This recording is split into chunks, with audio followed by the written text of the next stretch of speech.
আনন্দ সংবাদ, আনন্দ সংবাদ, আনন্দ সংবাদ। বীরথামা নেতাজি ফ্যান্স ক্লাবের পরিচালনায় সরস্বতী পূজা উপলক্ষে আগামী 23শে জানুয়ারি থেকে 25শে জানুয়ারি পর্যন্ত প্রতি বছরের ন্যায় এবছরও কিছু মনোমুগ্ধকর অনুষ্ঠানের আয়োজন করা হয়েছে। বীরথামা নেতাজি ফ্যান্স ক্লাবের পক্ষ থেকে জানাই সাদর আমন্ত্রণ।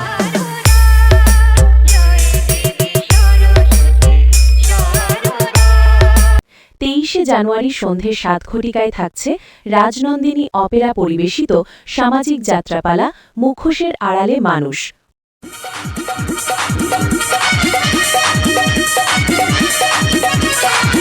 অভিনয় থাকছে নট ও নাট্যকার সুকান্ত মুখার্জি এবং গায়িকা নায়িকা মিস বিথি ও রোমান্টিক নায়ক সন্দীপ কুমার। 24শে জানুয়ারি সন্ধে 7 ঘটিকায় নেতাজি ফ্যান্স ক্লাব পরিবেশিত নৃত্যানুষ্ঠান ও কিছু হাসির নাটক। মা দরজা খুলে দেখ তোরে হাবো লেগেছে। 25শে জানুয়ারি সকাল 9টায় সমাজ কল্যাণের স্বেচ্ছায় রক্তদান শিবির। তাই বীরথামা নেতাজি ফ্যান্স ক্লাবের পক্ষ থেকে জানাই আন্তরিক শুভেচ্ছা ও সাদর আমন্ত্রণ। ধন্যবাদ।